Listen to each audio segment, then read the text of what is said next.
Assalamualaikum pelajar semua, selamat pagi. Bertemu lagi kita kembali. Okey, sebelum tu cikgu nak ucapkan selamat Hari Raya Aidilfitri. Maaf zahir dan batin. Okey, cikgu tahu semua dalam mood raya lagi, semua masih dalam nak bercuti lagi, tapi kita mesti teruskan kelas kita, mesti teruskan pembelajaran kita hari ini. Okey, hari ini kita belajar ringkas je berdasarkan tajuk yang awak dah belajar sebelum ni. Cikgu nak rewind balik je apa yang awak belajar sebelum ni. Kita rewind sikit, lepas tu kita masuk tajuk yang baru sikit je, tapi dia ada kaitan dengan tajuk yang sebelum ni. Okey, jadi tengok dulu slide cikgu. Cantik tak slide cikgu? Burung hantu kan? Okey, kita teruskan pelajaran kita. Asas sains komputer tingkatan 1 bab 3 algoritma. Okey, kita teruskan. Okey, jom kita imbaskan balik apa yang anda telah pelajari pada kelas lepas. Okey, sebelum raya awak cuti seminggu untuk hari raya kan? So minggu lepas tak ada kelas. Minggu sebelumnya apa yang awak belajar kelas minggu lepas? Apa? Kelas 2 minggu lepas. Minggu lepas ada. Okey. Okey, apa yang pertama? Kita belajar pasal apa? Okey, bab apa? Pembangunan algoritma. Kita belajar apa? Tentang algoritma. Apa itu algoritma? Algoritma bermaksud tata cara yang menyatakan urutan tindakan untuk menyelesaikan sesuatu masalah. Okey, faham kan? Algoritma ni apa? Tentang tata cara yang menyatakan urutan tindakan yang menyelesaikan sesuatu masalah. Macam 2 minggu lepas kita belajar apa? Tentang nak buat kopi. Nak buat kopi, dia ada urutan-urutan dia kan. Dia tak boleh kita main langkau je, tak boleh. Dia kena ikut urutan-urutan dia. Okey? Yang kedua kita belajar apa? Dalam algoritma ni dia ada apa? Okey, dia ada pseudocode. Okey, apa itu pseudocode? Pseudocode ialah memerihal langkah-langkah algoritma dengan menggunakan ayat yang ringkas dan padat. Okey, kita memerihal ni macam kita mengeluarkan ayat-ayat langkah-langkah ni, tapi kita gunakan ayat yang ringkas je. Kita nak buat langkah-langkah dia, tapi kita guna ayat-ayat ringkas je. Okey. Yang kedua, kita belajar tentang carta alih. Apa itu carta alih? Menggunakan simbol-simbol grafik untuk mewakili urutan langkah bagi algoritma yang perlu dilaksanakan. Okey. Carta alih ni, kalau pseudocode kita guna ayat ringkas. Kalau carta alih ni kita guna simbol-simbol grafik yang mewakili urutan langkah dia. Dia adalah kalau bentuk ni diamond untuk apa? Untuk proses ke? Untuk apa? Input output ke? Kalau anak panah tu untuk apa kan? Ingat lagi tak? Dia punya bentuk-bentuk simbol-simbol dan fungsi-fungsi dia. 2 minggu lepas cikgu dah bagi tahu dah. Apa fungsi-fungsi setiap simbol-simbol tu kan? Okey. Jadi, topik yang kita akan belajar pada hari ini ialah 3.1.1 iaitu pseudocode dan carta alih yang melibatkan struktur kawalan pilihan. Okey. Minggu lepas kita belajar pseudocode dan carta alih yang biasa je, tapi yang hari ni yang melibatkan dia ada struktur kawalan pilihan. Maksudnya pseudocode dan carta alih biasa, tapi dia ada lebih dalam sikit iaitu kawalan pilihan. Apa itu kawalan pilihan? Okey. Objektif kita hari ni pada akhir pembelajaran, okey, murid boleh menulis pseudocode dan melukis carta alih pelbagai pilihan dalam menyelesaikan masalah. Okey.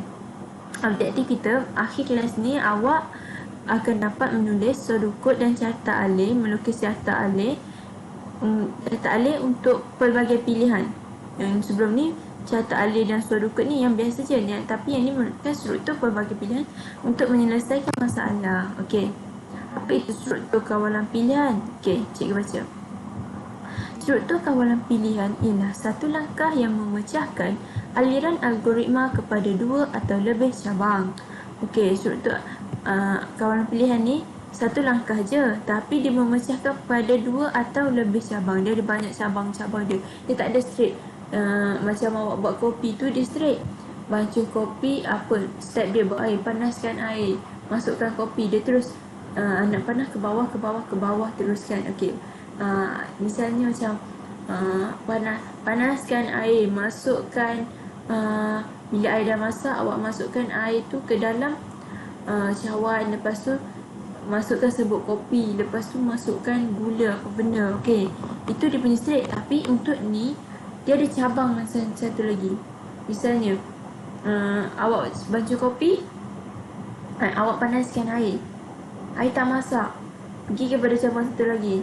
Kalau air tak masak, masak sekali lagi. Dia macam itulah kawalan pilihan dia. Okey, untuk kawalan pilihan ni dia ada 3 jenis. Okey, untuk kawalan pilihan ni dia ada 3 pula jenis dia.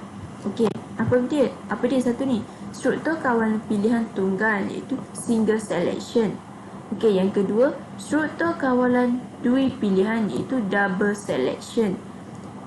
Yang ketiga ialah struktur kawalan pelbagai pilihan, iaitu multi selection. Dia ada single selection, double selection dan juga multi selection. Dia ada 3. Awak kena ingat 3 jenis untuk struktur kawalan pilihan. Okey, kita pergi kepada satu-satu. Okey, apa itu struktur kawalan pilihan tunggal ni?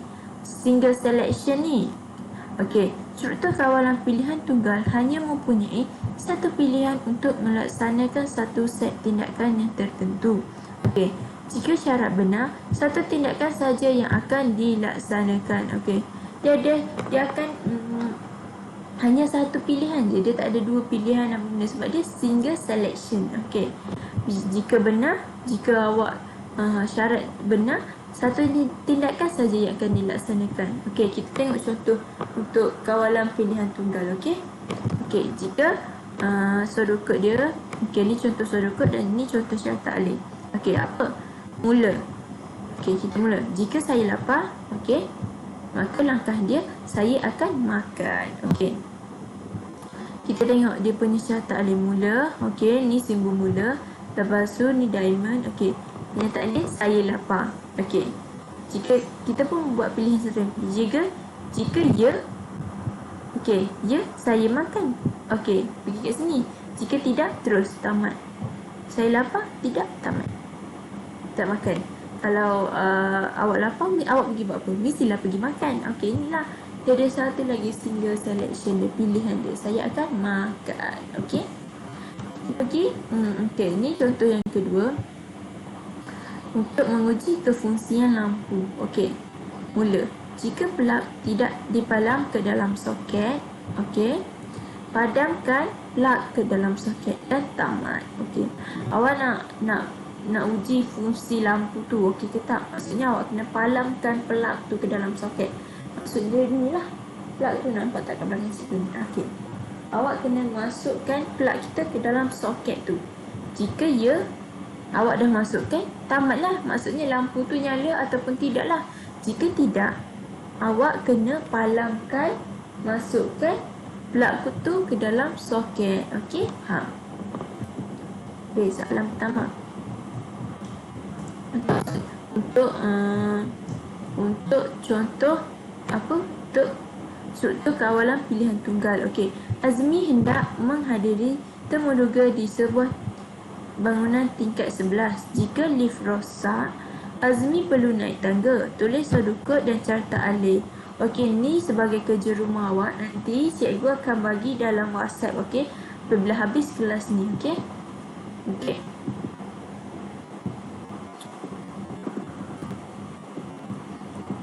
Okey, kita pergi kepada struktur kawalan dui pilihan, iaitu 2.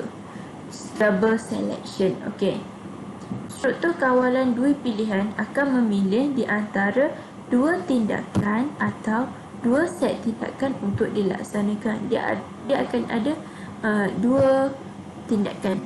Atau kita akan pilih. Jika syarat benar, set tindakan akan dilaksanakan. Jika tidak, set tindakan B akan dilaksanakan tadi. Jika benar tu, dia akan pergi terus. Yang ni, jika tindakan A tidak benar, maka dia akan pergi kepada set tindakan B. Okey? Tengok contoh dia. Okey. Pilihan ni apa? Okey. Tadi satu je kan? Okey. Ini struktur kawalan pilihan. Okey. Mula. Jika saya lapar, saya makan. Jika tidak, saya pergi mandi. Ini untuk contoh untuk pseudocode. Okey, untuk cara alif pula. Mula. Okey, saya lapar.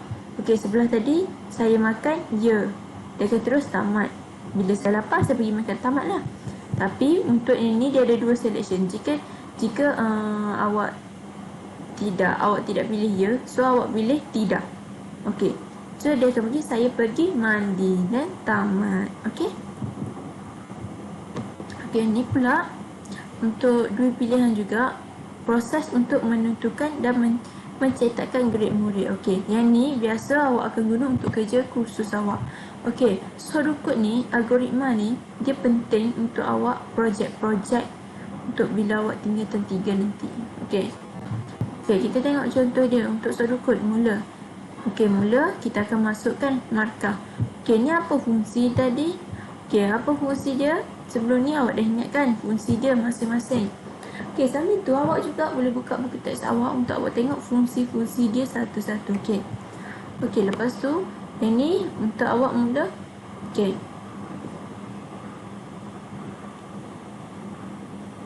Okey, mula. Yang pertama, masukkan markah.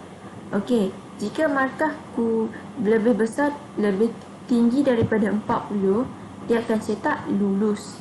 Okey, jika tidak, dia akan cetak gagal. Maksudnya jika tidak ni, markah awak ni bawah 40 lah. Okey, kejap Okey, jika tidak, dia akan cetak gagal. Tamat jika, okey, tamat. Okey, ni untuk pseudocode. Okey, kita pergi ada syaratan alih dia. Mula, okey, kita masukkan dia punya proses ni. Masukkan markah kita berapa. Okey, ni untuk proses dia. Okey, lepas tu kita pergi, ni penyataan. Okey, ni proses. Okey, ni apa? Markah lebih besar daripada 40. Jika ya, dia akan pergi pada cetak lulus. Jika tidak, dia akan cetak gagal. Dan juga ni tamat. Okey, faham output dia akan dia akan keluarkan output dia ni, lulus. Jika ya, lulus. Jika tidak, dia akan cetak gagal. Okey, faham semua? Okey, ni untuk soalan kedua pula. Yang ni nanti kerja awak ada dua. Soalan satu tadi dan juga soalan dua ni. Okey, adik anda kurang bermotivasi untuk belajar. Jika adik anda belajar selama 2 jam, dia boleh menonton TV selama 1 jam. Jika tidak, dia perlu belajar lagi 1 jam. Sila tulis pseudocode dan carta alih. Okey, untuk carta alih lah. Okey, cikgu tunjukkan dua struktur kawalan untuk awak punya contoh tadilah. Untuk awak punya ni. Okey, ni dia punya perbezaan dia. Dia ada 3 kan. Ada satu lagi. Awak boleh tengok juga satu lagi dekat awak punya buku teks. Kita tengok teks awak. Struktur kawalan.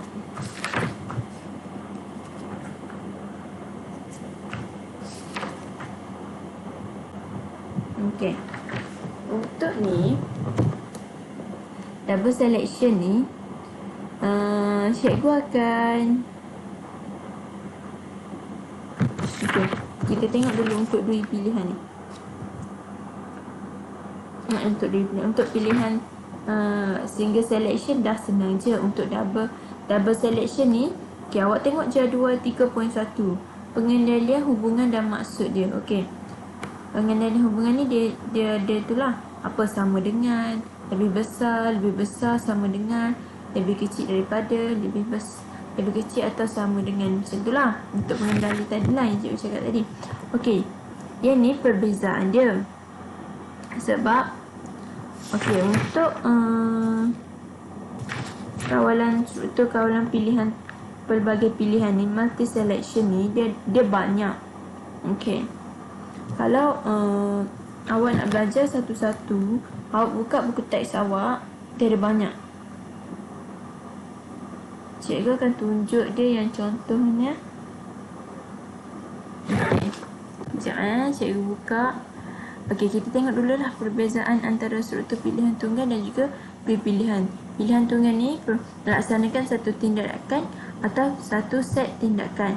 Okey, untuk dua pilihan ni memilih satu daripada dua tindakan atau dua set tindakan untuk dilaksanakan. Okey, itu je perbezaan dia. Okey, kita pergi kepada struktur kawalan pelbagai pilihan. Sebenarnya cikgu nak ajar awak pada kelas minggu depan, tapi tak apalah, cikgu ajar teruslah. Awak masuk belajar dulu. Dia ni kalau tak faham nanti baru cikgu ajar balik, okey? Awak boleh tanya cikgu.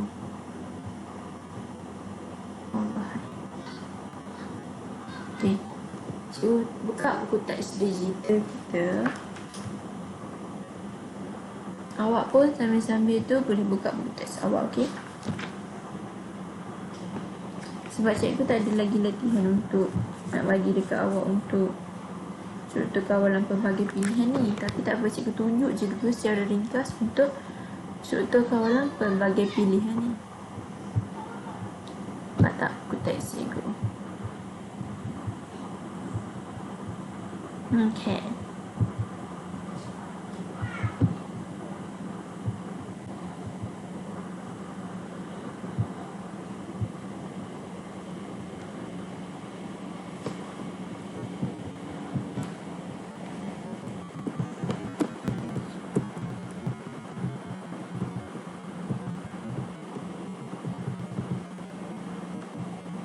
Okey.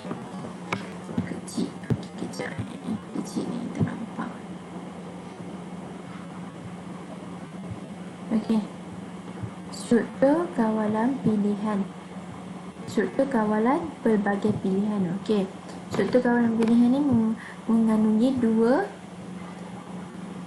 lebih daripada dua set tindakan yang berlainan untuk sebagai pilihan untuk dilaksanakan. Maksudnya tadi single selection dia ada satu set tindakan, double selection dia ada dua je, kita pilih salah satu. Yang ni lebih daripada dua, ikutlah 3, 4, 5. Okey, jika awak tengok contoh dia untuk sorokot ni, jika memenuhi syarat 1, laksanakan set tindakan 1. Jika memenuhi syarat 2, laksanakan set tindakan B. Jika memenuhi syarat 3, laksanakan set tindakan C. Jika tidak, laksanakan set tindakan D. Dah tamat jika. Okey, lepas tu adalah benda-benda tamat. Okey, kita tengok carta alih dia. Okey, ni mula. Okey, memenuhi syarat 1, dia akan ya set tindakan A. Dia akan teruslah kalau ya. Jika tidak memenuhi, dia akan pergi pada memenuhi syarat 2. Memenuhi ke tak? Kalau memenuhi, dia akan pergi kepada set tindakan B terus. Jika tidak, dia pergi terus kepada memenuhi syarat 3. Jika memenuhi, dia akan pergi kepada set tindakan C. Jika tidak, dia akan pergi kepada set tindakan D. Okey, kita tengok yang ni lah contoh dia untuk skema pemakahan murid dia. Pemakahan murid. Okey, cikgu dia akan ada ni untuk dia nak bagi skema pemakahan dia lah. Betul lah. Okay, ni skema dia. A, skor dia dalam 80 hingga 100.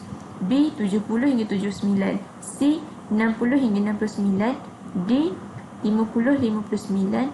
E, 40 49. F, 0 hingga 39. Okey, kita tengok sorokot dulu. Okey, mula kita masukkan skor. Okey, kita tulislah macam ni. Awak kena tulis ni. Sorokot ni penting untuk awak tulis satu-satu. Nampak jalan kerja dia? Untuk nampakkan jalan kerja dia. Okey, mula masukkan skor anda. Okey, lepas tu jika skor lebih besar sama dengan apa tadi kita belajar untuk dalam jadual 31 tadi, lebih besar atau sama dengan, okey, dia ada bawah ni garis, dia akan jadi lebih besar atau sama dengan 80. Maksudnya 80 ke atas lah. Grade dia ialah A. Jika skor lebih besar sama dengan 70, grade dia akan jadi B. Jika skor lebih besar sama dengan 60, grade dia ialah C. Jika skor lebih besar daripada 50, grade dia ialah D. Jika skor lebih besar daripada 40, grade dia E. Jika tidak, dia akan grade dia ialah F. Jika tamat, okey, paparkan grade. Dia akan last ni, dia akan papar grade dan tamat. Okey, ni untuk awak buat lah, untuk awak biasa. Kita guna ni untuk key in lah. Bila awak mula, awak masukkan skor, dia akan pergi lah satu-satu. Okey, skor awak berapa? 80. Awak akan dapat A, dia akan keluar A terus. Jika skor awak ialah 50, dia akan keluar terus D. Okey, kita tengok saya tali dia. Okey, masukkan skor. Okey, macam tadi mula masukkan skor. Lepas tu ni pilihan dia. Okey, macam tadi lah, jika memenuhi syarat, jika dia lebih pada 80, dia akan A. Jika tidak, dia akan pergi pada 70. Tengok 70, maka awak berapa? Okey, macam tu lah. Sampailah last. Jika tidak, F. Lepas tu dia akan paparkan grade and then tamat. Okey. Okey, ini tajuk lain. Okey, itu saja untuk kelas kita hari ni. Cikgu akan tekannya hari ni 2 je. Single selection dengan double selection. Untuk multi selection, kita akan pergi kepada kelas minggu depan jika awak tak faham lagi. Okey, latihan dia cikgu akan bagi pada kelas minggu depan. Tapi yang untuk kelas minggu ni, untuk kelas hari ni, cikgu akan bagi 2 soalan. Satu soalan untuk single selection, satu soalan untuk double selection. Okey. Okey, ni quiz. Okey, quiz ni nantilah kita jawab. Okey. Apa yang anda faham melalui pembelajaran ini? Sila rumus tentang pelajaran hari ini. Okey. Apa yang boleh rumus tentang pelajaran hari ini ialah kita belajar tentang struktur kawalan pilihan. Struktur kawalan pilihan ni ada berapa? Dia ada 3. Struktur kawalan pilihan tunggal, struktur kawalan pilihan dui pilihan, struktur kawalan pilihan pelbagai pilihan. Maksudnya single selection, double selection, ataupun last sekali apa? Cikgu berlupa. Single selection, double selection dan juga multi selection. Okey. Single, double, multi selection. Okey. Maksudnya struktur kawalan pilihan tunggal, struktur kawalan dui pilihan, struktur kawalan pelbagai pilihan. Okey. Untuk struktur kawalan pelbagai pilihan ialah satu langkah memecahkan aliran algoritma kepada 2 atau lebih cabang. Okey, dia ada untuk struktur kawalan pilihan ni. Untuk pilihan tunggal, dia ada satu pilihan untuk dilaksanakan satu set tindakan. Untuk dia pilihan akan memilih di antara 2 tindakan atau 2 set tindakan. Okey. Untuk multi pilihan ni, dia akan lebih daripada 2 pilihan untuk kita laksanakan. Okey. Untuk latihan multi selection tu, cikgu akan bagi untuk kelas minggu depan. Cikgu akan tekankan untuk minggu ni single selection dengan double selection je. Okey. Cikgu akan hantar soalan dia dekat WhatsApp. Okey. Cikgu akan hantar soalan dekat WhatsApp. Cikgu nak awak semua buat, baca soalan dan faham dan buat dan hantar kepada cikgu. Okey. 2 kerja je, senang je untuk yang ni. Okey. Jumpa awak pada kelas minggu depan. Okey. Harap semua akan membagi kerjasama dan buat dan jangan senyap. Okey. Minggu ni kita PDPR tak bermakna kita tak belajar, tak bermakna kita masih mood raya. Mood raya tu tak apa. Boleh, cikgu tak marah pun mesti ada mood raya. Cikgu mesti ada mood raya lagi. Tapi kerja kena buat. Okey, tak boleh tangguh. Okey. Terima kasih semua. Terima kasih kerana sudi menonton video yang cikgu buat ni untuk awak. Okey, cikgu buat semua ni semua untuk awak faham, untuk awak dapat ilmu. Okey, thank you semua.